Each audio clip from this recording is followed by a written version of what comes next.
Olá, sejam todos muito bem-vindos. Hoje comentaremos a questão 29 da prova Azul de Linguagens do ano de 2019 do Enem. E é uma questão que trabalha a competência 9, as novas tecnologias da comunicação e informação. Vamos ao texto da questão? Diz o seguinte: a rede é, antes de tudo, um instrumento de comunicação entre pessoas, um laço virtual em que as comunidades auxiliam seus membros e aprender o que querem saber. Os dados não representam senão a matéria-prima de um processo intelectual e social vivo, altamente elaborado. Enfim, toda inteligência coletiva, todo esforço, jamais dispensará a inteligência pessoal, o esforço individual e o tempo necessário para aprender, pesquisar, avaliar e integrar-se a diversas comunidades, sejam elas virtuais ou não. A rede jamais pensará em seu lugar, fique tranquilo. Ora, a questão coloca o conhecimento em rede como sendo uma espécie de somatório de conhecimentos individuais. E destaca ainda uma coisa, que por mais que o conhecimento em rede seja bem amplo e genérico, ele jamais terá a força de substituir o seu conhecimento individual, o tempo que você leva para pesquisar, analisar, aprender, enfim. Vamos agora para a questão. No contexto das novas tecnologias de informação e comunicação, a circulação de saberes depende da letra A, otimização do tempo. Não seria a otimização do tempo, nada disso foi colocado no texto. B, confiabilidade dos sites. Também não foi colocado isto no texto em questão. C, contribuição dos usuários. Correto? A partir do ponto que os usuários contribuem com os seus saberes particulares, há uma soma destes saberes, criando um saber dentro de uma rede. Por isso, a alternativa C satisfaz. Mas vejamos então o que há de problema nas alternativas D e E. A letra D diz assim: quantidade de informação. Não seria bem essa quantidade de informação. E a letra E, colaboração de intelectuais. Na verdade, não seriam intelectuais. São pessoas comuns, simples. Você pega, por exemplo, no Google e diz assim: como fazer um bolo de chocolate? Veja que você está buscando um saber específico dentro de uma rede de saberes. Não precisa ser um intelectual para saber fazer um bolo de chocolate. Portanto, a letra C satisfaz a questão, tá? Um grande abraço e fiquem com Deus. E aí, pessoal, CPC Resolve Enem 2019, mais uma questão de filosofia, sociologia, dessa vez é a questão de número 74. Aqui nós vamos falar sobre um pensador chamado Foucault, e a chave de resolução para essa questão está presente na sua teoria dos micropoderes. Então vamos ver o texto, tá? Penso que não há um sujeito soberano, fundador, uma forma universal de sujeito que poderíamos encontrar em todos os lugares. Penso, pelo contrário, que o sujeito se constitui através das práticas de sujeição, ou de maneira mais autônoma através de práticas de liberação, de liberdade, como na antiguidade. A partir, obviamente, de um certo número de regras, de estilos, que podemos encontrar no meio cultural. Eu destaquei aqui, pessoal, alguns pontos do texto antes de passar a resolução e o comando da questão. Queria salientar, primeiramente, que o texto é do Foucault, não é de um intérprete, não é, de uma terceira pessoa. O texto é do Foucault, então quem fala para a gente nesse texto é o Foucault. Quem dialoga com a gente é o Foucault. E o que está dito aqui é a crença dele. O que ele está dizendo? Não há um sujeito soberano. Não há um sujeito soberano fundador, tá certo? Para uma nova forma universal de sujeito que poderemos encontrar em todos os lugares. O que é que há então? Penso, pelo contrário, quem é que diz isso? O Foucault. Penso, pelo contrário, que o sujeito se constitui através das práticas de sujeição ou de liberação, que podemos encontrar no meio cultural. O que é que Foucault está dizendo para a gente? A subjetivação, que é o elemento do comando da questão, você pode ver aqui embaixo, é o elemento do comando da questão. A subjetivação para o Foucault não se dá através de um sujeito soberano. mas se dá através das relações que se estabelecem entre os indivíduos, relações essas que são de sujeição, ora são de liberdade, dentro dos meios sociais, dentro dos meios culturais. Dito de outra forma, o que o Foucault está dizendo é que o processo de subjetivação se dá nas interações sociais, nos contatos que os indivíduos desenvolvem entre si e na forma de poder que eles estabelecem uns sobre os outros, modificando comportamentos. Dito isso, vamos para a questão. O texto aponta que a subjetivação se efetiva em qual dimensão? Aí você tem as 4 alternativas. Como complemento, eu digo para vocês, ou pelo menos continuo a dizer, né, porque já tinha falado antes, a obra Microfísica do Poder de Foucault é chave de resolução para essa questão. Porque lá nessa obra, o Foucault vai falar da existência de micropoderes.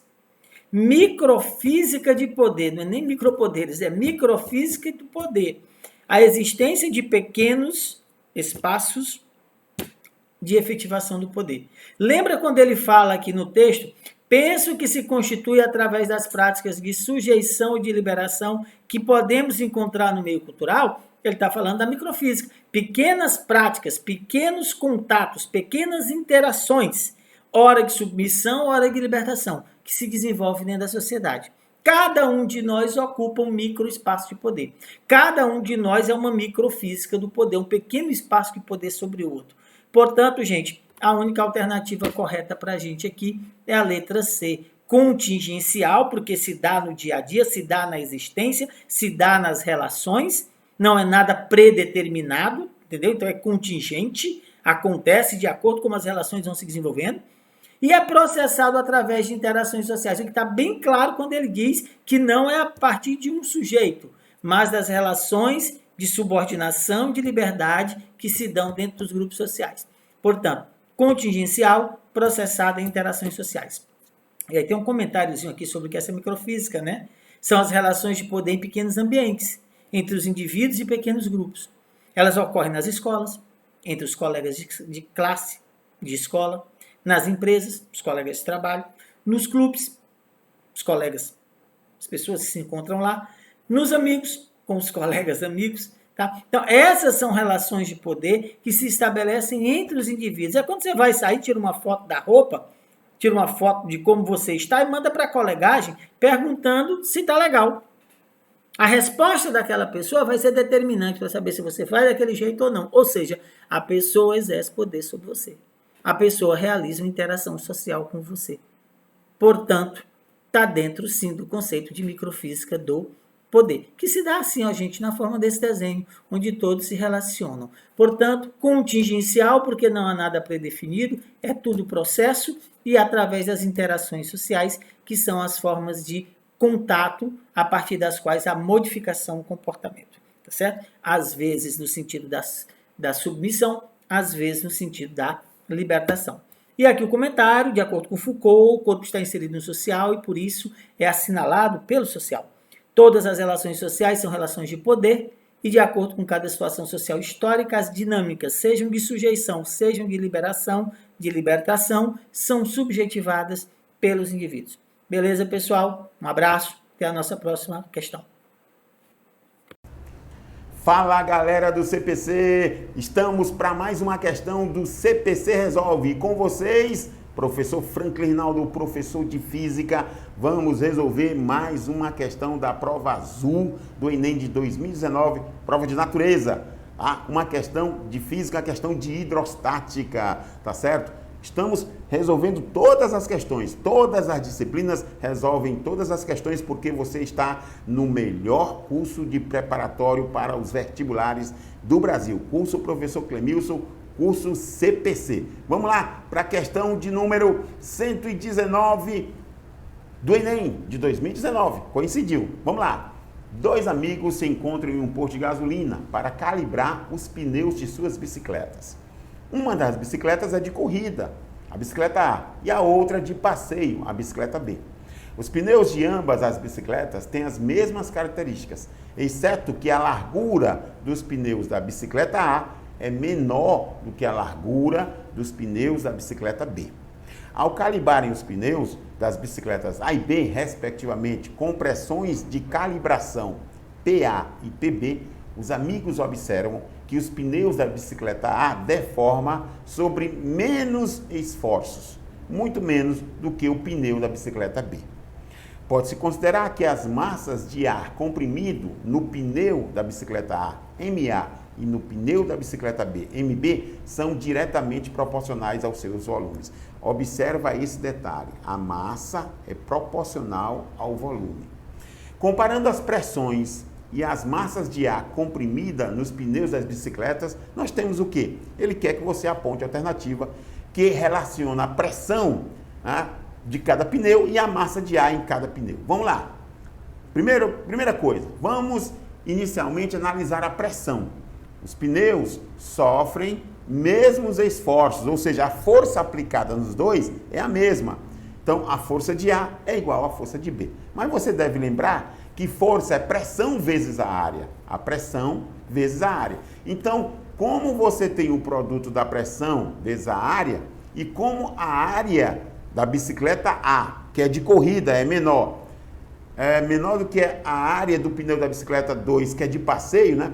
A bicicleta A é de corrida, é um pneu fino, a área é menor. E a bicicleta B é de passeio, a área do pneu é maior. Então, se a área de A é menor do que a área de B, a conclusão é que a pressão da bicicleta A, a pressão do pneu da bicicleta A, é maior do que a pressão da bicicleta B. Lembra que a pressão é inversamente proporcional à área. Menor área, maior pressão. Aí foi fácil, beleza?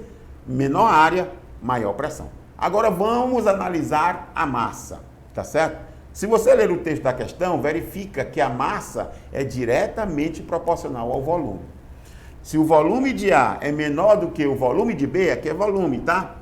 Se o volume de A é menor do que o volume de B, a conclusão que você tem é que a massa de A é menor do que a massa de B.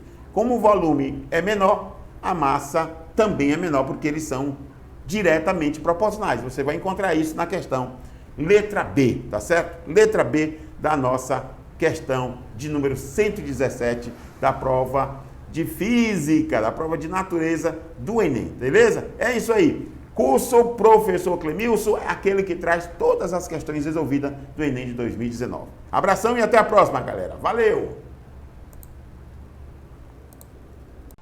Fala, galera. Professor Giancarlos mais uma vez no CPC Resolve. Fazendo com vocês agora a questão de número 164, Enem, prova azul. Vamos para o que diz a questão. A questão diz o seguinte: um mestre de obra deseja fazer uma laje com espessura de 5 cm, utilizando concreto usinado, conforme as dimensões do projeto dadas na figura. O concreto para fazer laje será fornecido por uma usina que utiliza caminhões com capacidade máxima de 2 metros cúbicos, 5 metros cúbicos e 10 metros cúbicos de concreto. Correto, pessoal? Está aí a figura, a laje. Qual a menor quantidade de caminhões utilizando sua capacidade máxima que o mestre de obra deverá pedir à usina de concreto para fazer a laje? Letra A, 10 caminhões com capacidade máxima de 10 metros cúbicos. Letra B, 5 caminhões com capacidade máxima de 10 metros cúbicos. Letra C, um caminhão com capacidade máxima de 5 metros cúbicos. Letra D, 10 caminhões com capacidade máxima de 2 metros cúbicos. E letra E, um caminhão com capacidade máxima de 2 metros cúbicos. Vamos lá resolver a questão, pessoal. Questão 164, vamos lá. Pessoal, observe em primeiro momento que a questão falou em um detalhe, chamado espessura. Certinho, pessoal? Espessura. Bacana? Tá aqui, gente. A espessura, ela funciona sempre, ela vai funcionar sempre como uma espécie de altura. Correto? Mas eu já vou mostrar por quê. Existem as capacidades, ou seja, dos caminhões. A capacidade dos caminhões serão as seguintes. Primeira capacidade, 2 metros cúbicos. Outro caminhão com 5 metros cúbicos. E outro caminhão com 10 metros cúbicos. Quero ver qual é a menor quantidade de caminhões que eu utilizarei. Certinho, gente? Gente, observe aqui logo um detalhe. Capacidade é volume, pessoal. Capacidade é volume. Então, o que é que eu vou ter que achar aqui? Eu vou ter que achar o volume. O volume dessa figura. Professor, é uma laje cuja espessura é 2,5 centímetros. Professor, eu percebo que aqui está em metro, aqui está em centímetro. Então, vou fazer a conversão. Isso aqui vai ser igual a quê? 0,05 metros.